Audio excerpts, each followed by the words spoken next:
Hola, ¿cómo están amigos? ¿Cómo están amigas? Aquí estamos dando inicio a nuestra clase número sexta del curso Jack Derrida, Escritura y Deconstrucción aquí en Cursada Virtual.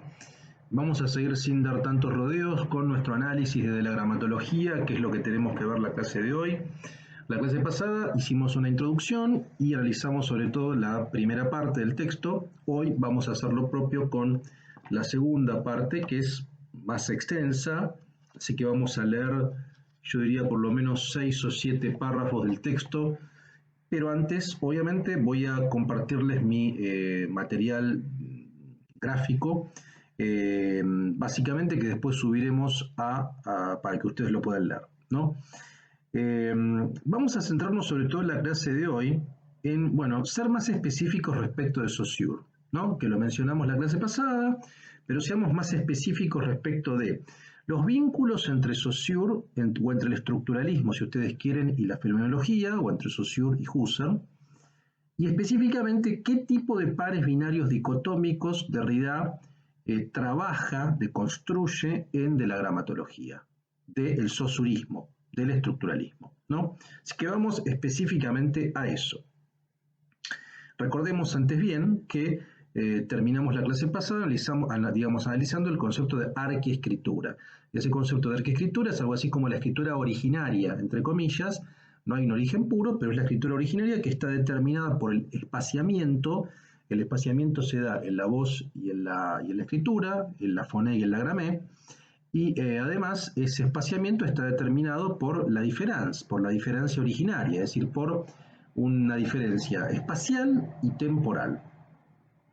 Bien, pensar una estructura descentrada, recuerden, la clase pasada dijimos, la historia de la metafísica occidental se divide en la historia de la estructura centrada, que es la sucesión de centralidades metafísicas que va pasando de época a época y que plantea cada filósofo, y la historia de la estructura descentrada, que es la que Derrida va a inaugurar o a buscar desarrollar. Por tanto, pensar una estructura descentrada implica pensar una estructura abierta a la permanente y continua variación de sustituciones, lo que lleva al renunciamiento de todo tipo de principio organizador o reductivo que subsuma el resto de los conceptos. Esto es fundamental para entender qué es la deconstrucción. La deconstrucción, insisto sobre esto, no es inversión, porque la inversión implicaría mantener la misma dinámica. O sea, si yo privilegio el segundo par respecto del primero, si yo privilegio el segundo término de ese par respecto del primero, la dinámica es la misma. Y digo, esto es importante porque esto tiene consecuencias políticas que veremos en la última clase, donde vamos a ver un poquito lo político, porque es exactamente lo mismo. O sea, por ahora estamos pensando en relación con la escritura respecto de la voz.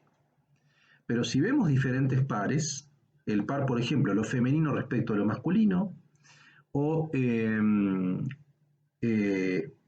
cuerpo respecto del alma. Es decir, si operamos esas inversiones, si por ejemplo colocamos en primer lugar el cuerpo respecto del alma o lo femenino respecto de lo masculino, hay una inversión, pero se mantiene el vínculo de subordinación respecto del segundo término. En verdad, la clave para entender la estructura descentrada es el renunciamiento a todo tipo de principio organizador y reductivo y la apertura permanente, ¿no?, a un juego de cruces permanentes, ¿no? Impedir la cristalización, ¿no?, lo indiscernible. En este sentido, la clave respecto a la deconstrucción saussuriana parte de la pregunta derridiana respecto del sentido de mantener un signo bivalente. El signo bivalente para Saussure implica una imagen acústica y un concepto, ¿no? Imagen acústica, concepto. Saussure todavía piensa en términos binarios, por lo tanto, para Derrida debemos operar allí una práctica de lectura deconstructiva. La relación entre la fenomenología y el estructuralismo es detectada por Derrida como una continuidad entre Husserl y Saussure, a la vez que cierta discontinuidad. Por supuesto que no es exactamente lo mismo. Como vimos la clase pasada, el estructuralismo rompe muchísimo con la visión fenomenológica, con la visión moderna en términos generales, pero mantiene todavía ciertos elementos. La continuidad, en primer lugar, se sitúa respecto al concepto de signo. ¿no? La discontinuidad, en cambio, aparecería desde el momento en que se acentúan categorías como la de significante, sistema o estructura. Es decir, básicamente lo que tiene en común el estructuralismo con la fenomenología es que ambas tradiciones de pensamiento tienen un pensamiento del signo binario, ¿no? Binario. Eh, es un signo común, binario, y donde el primer término es privilegiado y subordina al segundo. Esta lógica se mantiene.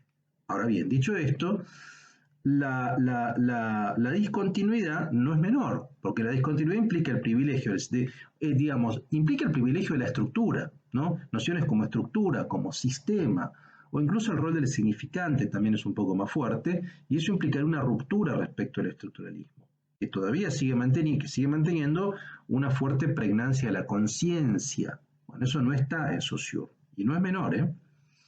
Eh, Ahora, tanto la perspectiva husserliana como la saussuriana sostienen un concepto dualista de signo y el carácter ideal del significante. La imagen acústica que plantea Saussure no es el sonido material, sino una representación psíquica. El concepto de imagen acústica tiene que ver con una representación psíquica que yo tengo del signo. Esa representación psíquica implicaría una visión idealizada del signo, ¿no? No es tanto el sonido material, no es lo fonológico, no es el flatus vocis, ¿no? No, es más bien una representación psíquica, el carácter ideal. En la historia del estructuralismo habría que distinguir dos etapas, dice Derrida. La primera, que tiene que ver con el impacto de la tesis estructuralista respecto de la fenomenología del lenguaje. La segunda, con la expansión del modelo de la lingüística estructural al resto de las ciencias humanas. Dentro de esta segunda etapa habría que distinguir dos fases: la estructura centrada y la estructura descentrada. Recapitulo un poco. Según Derrida, la historia del estructuralismo habría que dividir entre dos partes. La primera tiene que ver con el impacto del estructuralismo respecto de la fenomenología del lenguaje. Es decir, cómo el estructuralismo modifica ciertas tesis de la fenomenología del lenguaje. La segunda tiene que ver con la etapa expansionista, uno podría decir, cómo la analítica estructuralista impacta en muchas ciencias sociales. Quiero decir, lo vemos en el psicoanálisis con Lacan, lo vemos en el marxismo en Althusser, lo vemos en la crítica literaria en Barthes, lo vemos en la filosofía en Foucault. Es decir, vemos un impacto, ¿no?, de ese análisis a diferentes ciencias humanas, ¿no?, que van adoptando análisis estructurales, es decir, funcionales, de funciones. Dentro de esta segunda etapa, de esta expansión en las ciencias humanas, habría que distinguir dos fases, dice Derrida: la estructura centrada y la estructura descentrada. En otros términos, la estructura centrada sería el estructuralismo en sentido estricto. La estructura descentrada sería ya el postestructuralismo, ¿no? O sea, porque la idea precisamente es avanzar hacia esa lógica de construcción o de no cristalizamiento de esos elementos centrales. Allí estaría Derrida. Derrida describe una serie de pares conceptuales que repasaremos, que son los pares conceptuales saussurianos, ¿no? Veamos ahora cuáles son los pares conceptuales saussurianos que Derrida va a deconstruir. El primer par es lengua-habla, ¿no? Saussure establece como objeto de estudio a la lengua, que se ubica en un nivel distinguido respecto del habla o de los discursos pronunciados, sean orales o escritos, en la vida cotidiana. La lengua será un sistema social que en cuanto tal se opone al habla, es decir, el conjunto de manifestaciones lingüísticas individuales y concretas. Ella será la parte exterior al individuo. Asimismo, lo esencial de su constitución reside en la unión de concepto con imagen acústica. El habla, por su parte, es un mero acto individual de voluntad e inteligencia en la cual el sujeto opera combinaciones sobre la base de un código de la lengua. Entonces la lengua se opone al habla, parole en francés, como lo social se enfrenta a lo particular. ¿Qué quiero decir? ¿Qué quiere decir Derrida en este sentido? Bueno, el primer par conceptual saussuriano o estructuralista es el par lengua-habla. La lengua sería para Saussure un sistema social que ontológicamente estaría por encima del habla. El habla serían combinaciones individuales, particulares que se encuentran disponibles en la lengua. La lengua sería algo así como el archivo, por usar otro concepto, un archivo general, y el habla iría a ese archivo general a seleccionar diferentes combinaciones, ¿no? Por eso podemos decir, como dice Saussure, que el habla es social, o es un sistema social, mientras que, que la lengua es un sistema social, la lengua es un sistema social, por parte de que el habla es un acto individual que selecciona de ese sistema social, que es la lengua, diferentes combinaciones. Es decir, en el habla uno opera diferentes combinaciones que son particulares, pero que estarían todas reunidas en ese concepto macro que es la lengua, ¿no? Bien. Entonces la lengua se opone al habla, como lo social se enfrenta a lo particular. El segundo par binario es significante-significado. Aquí ambos son inseparables, pero pueden ser distinguidos. Ambos son entidades abstractas. El signo lingüístico debe ser representado del siguiente modo. Ambos elementos se necesitan mutuamente. Ahora bien, ni el significado ni el significante son significados o significantes de las cosas, sino unidades o valores de igual modo que la unidad monetaria. El signo es un valor. ¿Qué quiere decir con esto? Quiere decir que ambos elementos, o para ir un poquito más atrás, vamos al concepto de signo, ¿no? Que es un poco lo que está expresando esta dicotomía significante-significado. El signo es bivalente. El signo para Saussure es binario. Está estructurado a partir de dos nociones. Entonces ahí seguimos manteniendo el binarismo. Ahora, ese par binario que constituye el signo es significado-significante. El significado estaría haciendo referencia a una representación mental, a un concepto mental, ¿no? Mientras que el significante estaría dando cuenta de la encarnación en la notación escrita o gráfica, ¿no? De ese significado que es una representación conceptual. Lo que dice Derrida en función de Saussure es que ambos, significado y significante, se necesitan mutuamente, están ligados mutuamente, como la moneda, dos caras como la moneda, como la unidad monetaria. Es importante esto que decimos acá, digamos, ¿no? Ni el significado ni el significante son significados o significantes de las cosas, sino unidades de valor. O sea, están expresando el valor de la cosa. ¿En qué sentido el valor? En el sentido de que las ponen en relación. No en un sentido financiero, no en un sentido monetario, que esto vale más que otra cosa, sino en el sentido de que al ponerla en valor, la ponen en relación y dan cuenta de las funciones de esa cosa. Entonces, significado y significante operan poniendo en relación diferentes signos. El signo es un valor, ¿no? Bien. Y el tercer punto binario, sincronía y diacronía, dice este par surge en relación según el lapso abarcado por la conciencia de los hablantes o la extensión temporal no directamente consciente por ellos.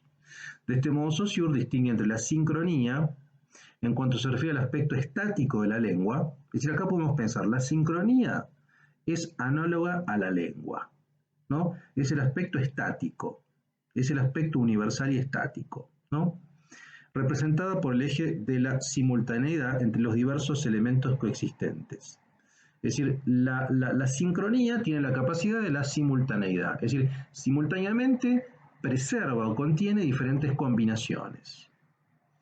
Mientras que la diacronía, ¿no?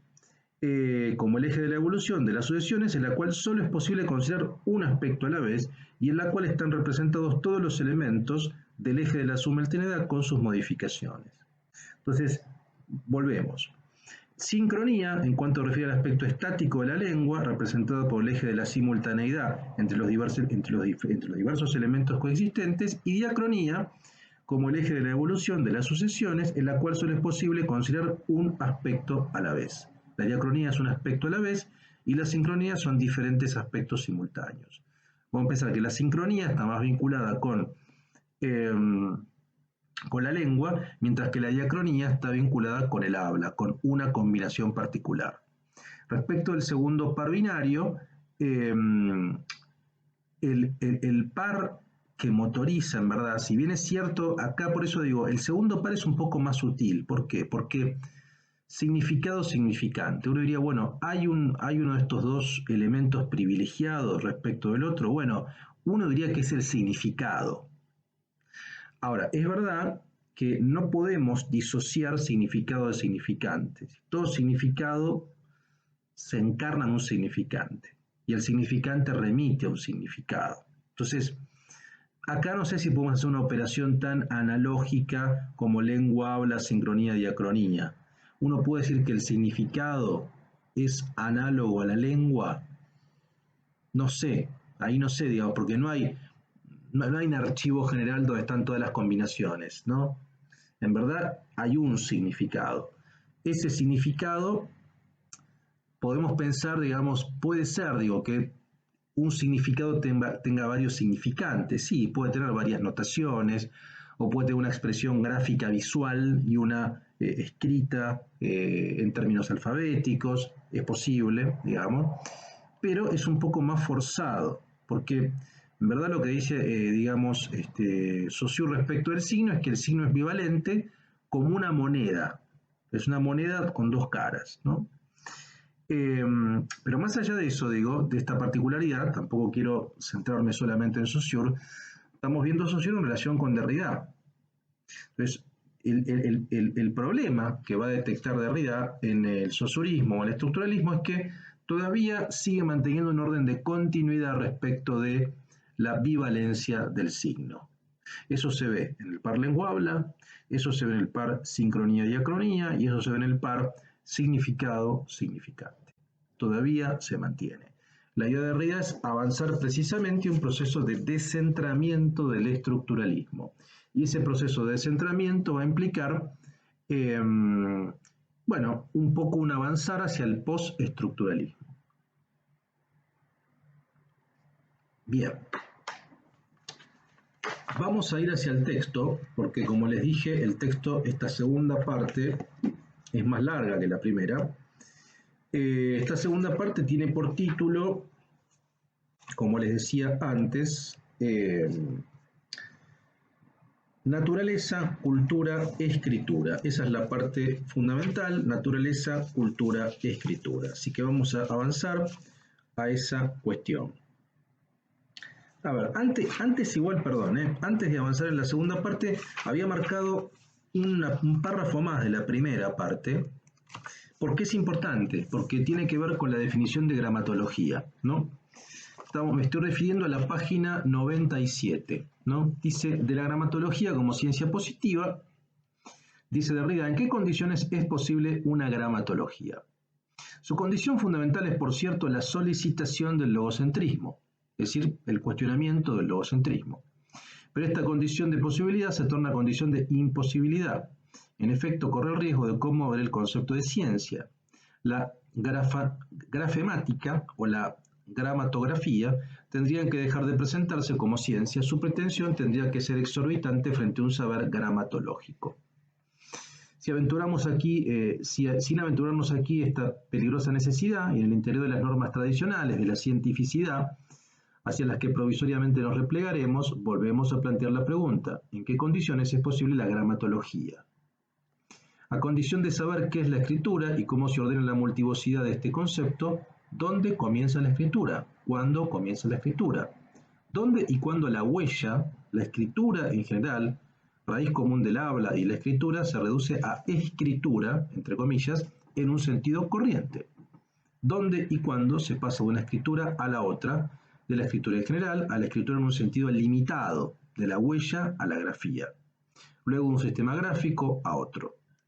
Esto me interesa porque acá hace la separación entre, si queremos, arquiescritura y escritura. O como dice acá aparece otra palabra importantísima para Derrida, huella. También va a hablar de arquihuella, Derrida. Es un poco lo que decíamos en la clase pasada. La arquiescritura sería algo así como la lógica derridiana.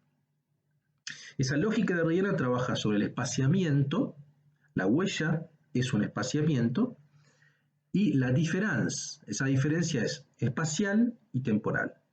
Entonces vean lo que dice, ¿no? ¿Dónde se pasa de una escritura a la otra, de la escritura en general, que es la arquiescritura, a la escritura en un sentido limitado?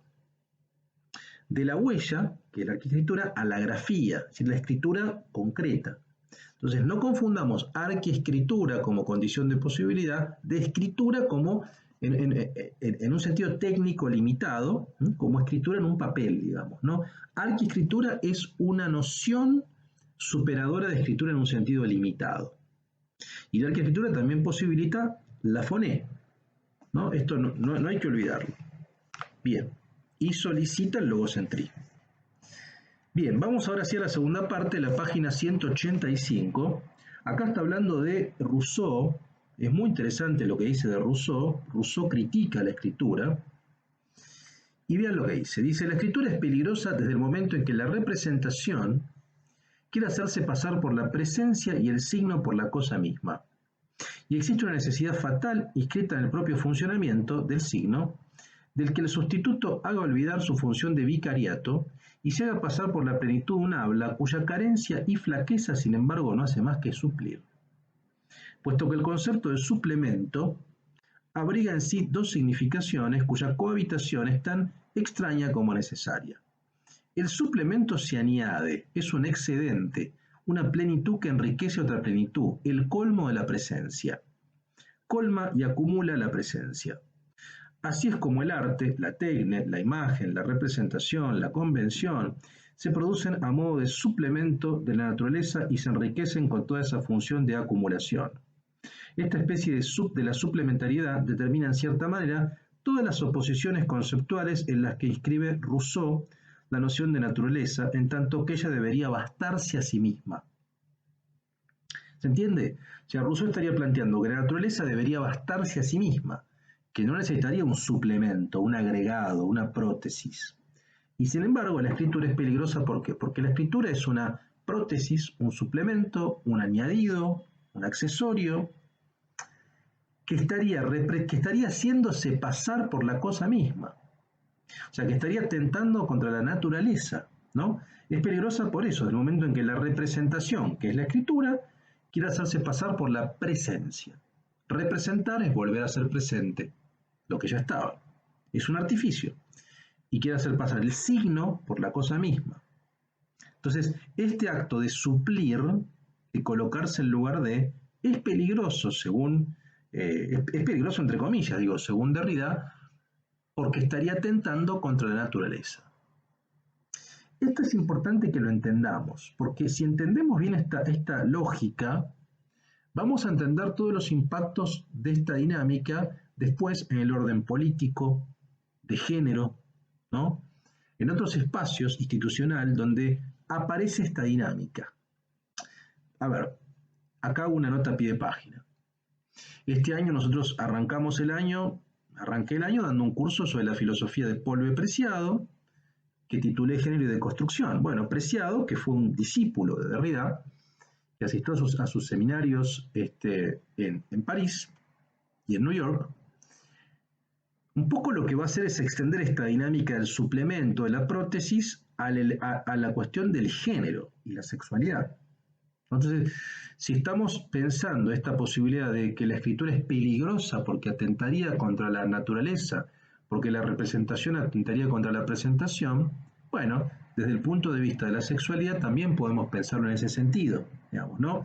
La posibilidad de cuestionar la naturaleza y la posibilidad de reinvención, la posibilidad de deconstrucción de los cuerpos, haciendo de la prótesis un elemento tan, entre comillas, natural como los órganos biológicos. Y ahí viene toda una teoría que tiene Preciado, que vimos nosotros en el curso que di en enero, del dildo, ¿no? Del dildo como el suplemento del origen, el dildo como el suplemento del pene. Entonces, que es muy interesante todo ese análisis que hace Preciado. Digo, ¿hasta qué punto el pene es originario si, por ejemplo, el dildo también es utilizado por hombres? Supuestamente estaría supliendo al pene. Bueno, sin embargo, si está supliendo al pene, porque hay individuos, cuerpos que tienen pene, que sin embargo igual utilizan el dildo. Digo, es un ejemplo que me parece interesante para pensar este tema del suplemento del origen, que lo vamos a ver ahora también respecto de la masturbación, porque la escritura está asociada con las características masturbatorias. Es un acto individual, es un acto que uno hace con su mano, es un acto que nos pone en relación de mediación con el cuerpo, es un acto de gasto. Entonces, y esto lo ve también Rousseau, digamos, ¿no? Habría una relación ahí entre escritura, soledad, masturbación, artificio, prótesis, no reproducción, que atentarían todas estas cadenas contra el orden natural, ¿no? Sigue un poco más, dice, pero el suplemento suple, no se añade más que para reemplazar, interviene o se insinúa en lugar de. Suplente y vicario, el suplemento es un adjunto, una instancia subalterna que tiene lugar. En tanto sustituto no se añade simplemente la positividad de una presencia, no produce ningún relieve. Su sitio está asegurado en la estructura por la marca de un vacío. En algún lugar, algo no puede llenarse consigo mismo, no puede realizarse sino dejándose colmar por signo y procuración. El signo es siempre el suplemento de la cosa misma, ¿no? ¿Qué pasa cuando ese suplemento de la cosa misma obtiene tanto peso como la cosa misma, ¿no? Ahí viene el problema. Acá aparece esto que decimos de la autoafectación, página 198. Dice, en cierta manera ya era elegible, amenaza aterradora, el suplemento también es la primera y más segura protección contra esa amenaza misma, pero por eso es imposible renunciar a él. Y la autoafección sexual, es decir, la autoafección en general, no comienza ni termina con lo que se cree circunscribir bajo el nombre de masturbación. El suplemento no tiene solamente el poder de procurar una presencia ausente a través de su imagen, procurándolas no por procuración de signo. La mantiene a distancia y la domina, pues esa presencia a la vez es deseada y temida. El suplemento transgrede y a la vez respeta lo prohibido.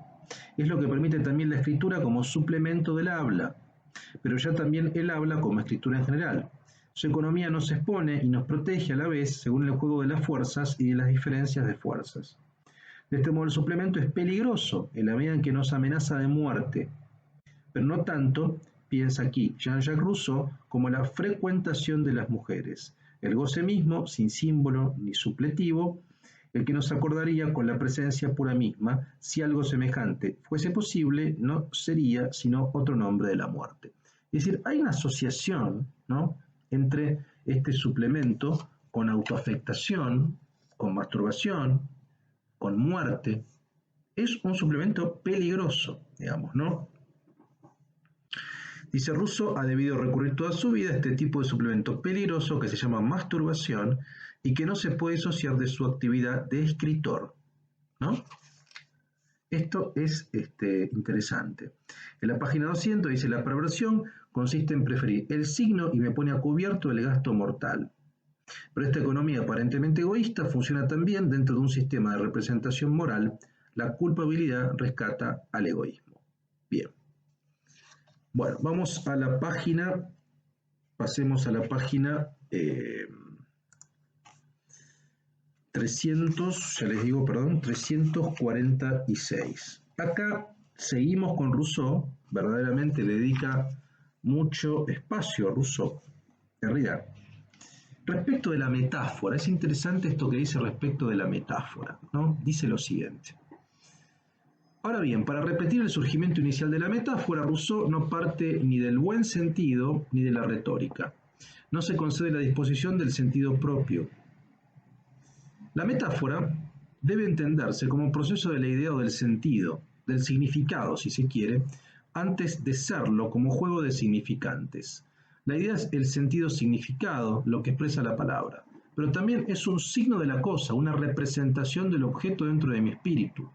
Finalmente, esta representación del objeto, significando al objeto y significada por la palabra o por el significante lingüístico en general, también puede significar indirectamente un afecto o una pasión. Es dentro de este juego de la idea representativa donde Rousseau aloja su explicación. Antes de dejarse aprender dentro de los signos verbales, la metáfora es la relación del significante con el significado dentro del orden de las ideas y de las cosas, según la que une a la idea con aquello cuya idea es decir, ya el signo representativo. A ver, por ahí es medio barroco esto que dice Derrida. Acá está pensando el tema de la metáfora. El tema de la metáfora es muy interesante, porque el tema de la metáfora estaría dando cuenta de Como dice acá, la metáfora debe entenderse como proceso de la idea o del sentido, del significado, si queremos mejor, antes de serlo como juego de significantes, ¿no? El sentido significado, lo que expresa la palabra. La idea de la metáfora es que la metáfora sería un significado unívoco expresado en diferentes significantes. Es decir, esos diferentes significantes refieren un significado, ¿no? Hay una nota a pie muy interesante acá, que es la quinta, dice tu Marcé, una figura por medio en la cual se transporta, por así decirlo, la significación propia de un nombre a otra significación que no le conviene más que en virtud de una comparación existente dentro del espíritu. Es decir, metáfora tiene que ver con transporte, es decir, con transportar un significado a diferentes significantes, ¿no? Pero la remisión es a un significado. Bien, a ver, acá tenemos un elemento que quería plantear respecto de esto de Husserl. Yo lo pasaría porque esto ya lo vimos bastante. Vamos a este párrafo donde analiza Platón, que me parece más sustancial. Bien. Dice lo siguiente, la página 367. Platón ya decía que el arte o la técnica, tecne, de la escritura era un fármaco, droga o tintura saludable o maléfica. Y lo inquietante de la escritura ya se había experimentado a partir de su semejanza con la pintura. La escritura es como la pintura, como el zoografema, que a su vez está determinado dentro de una problemática de la mímesis. La semejanza es inquietante. Efectivamente, lo que hay de terrible en la escritura, Fedro, pienso que sea también el que ella tengo en verdad tanta semejanza con la pintura. Esta es una cita de Platón. Aquí la pintura, la zoografía, delata al ser y al habla, a las palabras y a las cosas mismas, porque la fija. Sus vástagos hacen ademán de vivientes, pero cuando se los interroga no responden. La zoografía ha traído la muerte. Sucede lo mismo con la escritura. Nadie, y menos el padre, está allí para responder cuando se lo interroga. Rousseau aprobaría esto sin reservas. La escritura trae la muerte. Se podría jugar la escritura como pintura de lo viviente que fija la animalidad. La zoografía, según Rousseau, es la escritura de los salvajes, que tampoco son, lo sabemos, más que cazadores, hombres de zoograia de la captura de lo viviente. La escritura sería cabalmente la representación pictórica del animal cazado, captura y asesinatos mágicos. Acá me parece central esta noción que Derrida va a recuperar en la diseminación, en la farmacia de Platón, que es un texto, donde habla del fármaco. Y este es un concepto típicamente derridiano, típicamente deconstructivo. ¿Por qué? Porque es un concepto indecidible, es un concepto bifronte, es un concepto que puede ser o que expresa a la vez A y B. Fármacon es remedio, pero también es veneno. Depende de la dosis. Un remedio aplicado en dosis excesivas puede ser un veneno, puede curar y puede matar. Y ambos están centrados en la misma expresión. Esta palabra es una palabra bifronte, es un concepto bifronte que él va a recuperar, ¿no? Y la escritura es precisamente un fármaco que tiene estas dos características, ¿no? Lo inquietante de la escritura es, y la semejanza con la pintura, ¿no? La pintura estaría dando cuenta de una asociación con lo testamentario y también con la muerte. Como ven, el tema de la muerte, que ya mencionamos varias veces, es un tema central, ¿no? Es un tema central, yo creo, porque este desprecio de la escritura, este rechazo de la escritura, en el fondo tiene que ver con un alejamiento de la muerte, ¿no? O sea, indudablemente con un elogio, con un privilegio de la metafísica de la presencia, del aliento del neuma, y con un alejamiento y con un desprecio y en el fondo probablemente con un temor de la muerte. Entonces, la escritura, como está ligada con la ausencia, con lo testamentario y con la muerte, tiene estas resonancias problemáticas. Esto es lo que Derrida pone en evidencia y me parece muy lúcido realmente, ¿no? Tremendamente lúcido. Bien. Y vamos hacia el último párrafo que tengo marcado para compartirles. Veamos. Sí, el suplemento del origen. Esta parte, página 393 y 394, ¿no? Dice, en las últimas páginas del capítulo de la escritura, la crítica, la presentación apreciativa de la escritura y de su historia declara la exterioridad absoluta de la escritura, pero describe la interioridad al lenguaje del principio de escritura. El mal del afuera, que viene desde afuera, pero también que atrae hacia afuera, como se dice igual o inversamente la nostalgia, está en el centro del habla viviente como principio de borradura y su relación con su propia muerte. Dicho de otro modo, no basta, no se trata, en verdad, de mostrar la interioridad de lo que Rousseau había creído exterior, sino más bien de hacer pensar la potencia de exterioridad como constitutiva de la interioridad del habla, del sentido significado, del presente como tal, en el sentido en que decíamos hace un tiempo que el mortal duplicación desdoblamiento representativo constituía el presente viviente sin añadírsele simplemente, o más bien lo constituía paradójicamente añadiéndosele. Se trata de un suplemento originario, si se puede arriesgar esta expresión absurda, inadmisible, como es dentro de la lógica clásica, suplemento de origen. Más bien que suple el origen desfalleciente y que no obstante no es derivado, ese suplemento es, como se dice, de una pieza de origen. Hago un punto acá. Esta frase me parece central. Se trata de un suplemento originario, inadmisible para la lógica clásica. Claro, o sea, del punto de vista de la lógica clásica, de la cientificidad de la ciencia clásica, hablar de suplemento originario es una contradicción de términos. ¿Ya? Sin embargo, Derrida, como está criticando el principio de no contradicción en algún sentido, aristotélico, él está planteando el suplemento de origen precisamente porque está atentando contra la noción genética de origen. Es decir, quiero decir, si no hay origen genético, si no hay origen puro y contaminado, bueno, ¿qué hay en el origen? En el origen entre comillas, digamos, ¿no? En el falso origen, ¿qué hay? Hay suplemento. Es decir, en todo hay suplemento. Entonces sería un suplemento del origen, ¿no? Esto va a tener repercusiones, esto es un debate ontológico que va a tener, que tiene impacto político, estético, sexual, ¿no? Dice, paso un poquito más, voy más hacia el final, dice, ahora bien, la esencia extraña del suplemento consiste en no poseer esencialidad, siempre puede no tener lugar. Literalmente, por otra parte, jamás tiene lugar, jamás está presente aquí y ahora. Si lo tuviera no sería lo que es, un suplemento que ocupa el lugar y mantiene el sitio de otro. Lo que altera el nervio viviente de la lengua, la escritura que parece deber fijar la lengua, es precisamente lo que la altera, no cambia sus palabras sino su espíritu, no tiene lugar. Menos que nada y no obstante, a juzgar por sus efectos, mucho más que nada. El suplemento no es ni una presencia ni una ausencia. Ninguna ontología puede pensar su operación. Esta frase es clave. El suplemento no es ni una presencia ni una ausencia, ¿no? ¿Qué es? Ese es el problema. El estatus del suplemento. ¿Qué es el suplemento? ¿No? Bueno, ahí puede aparecer otra palabra que es la palabra de simulacro. Es un simulacro que está en lugar de, y que un poco responde a esta idea, digamos, que no es una presencia ni una ausencia.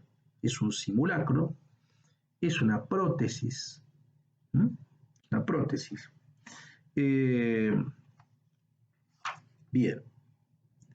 Y el último punto que quiero leerles dice lo siguiente, en la página 396, dice, la muerte del habla es pues el horizonte y el origen del lenguaje, pero un horizonte que no se mantendría sobre sus lindes exteriores. Como siempre, la muerte, que no es ni un presente por venir ni un presente pasado, trabaja desde adentro del habla como su huella, esto lo dijimos antes, ¿no? Como su espaciamiento, ¿no? Su reserva, su diferencia interior y exterior como su suplemento. La muerte del habla es pues el horizonte y el origen del lenguaje. Y la muerte está inserta en la huella al interior del habla como su diferencia, como su suplemento.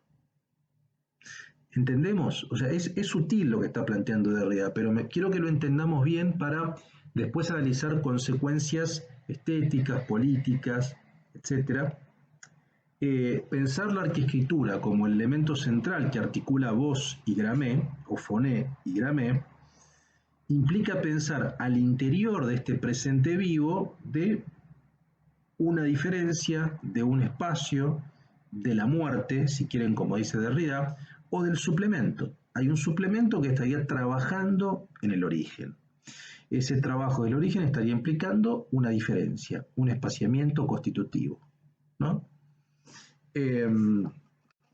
Por eso discute tanto con Rousseau, en el sentido de que la escritura es problemática para Rousseau porque está poniendo en cuestión el grado de naturaleza de las cosas. Estamos hablando de un suplemento que se arroga el lugar de determinadas cosas. Y allí hay un problema para Rousseau. No solo para Rousseau, para la tradición metafísica, digamos, ¿no? Hay un problema. Bueno, vamos a dejar esta clase aquí. Con esto estaríamos terminando la clase sexta y estaríamos terminando nuestro análisis de la gramatología. La próxima clase nos quedan dos, nos quedan la séptima y la octava. Vamos a ver sobre todo escritura y la diferencia y márgenes de la filosofía. Y la última vamos a sumar algunos textos breves más también para ver repercusiones, aplicaciones de la deconstrucción en otras áreas del conocimiento. Bueno, espero que haya quedado claro. Tengo la impresión de que más o menos quedó articulado. Cualquier duda, por supuesto, pueden escribirme al foro interactivo y celebro siempre y espero todo aporte que hagan ustedes. Para mí siempre es bienvenido porque eso hace a la vitalidad del curso. Bueno, les mando un fuerte abrazo a todos y a todas y seguimos el curso la próxima semana. Muchas gracias.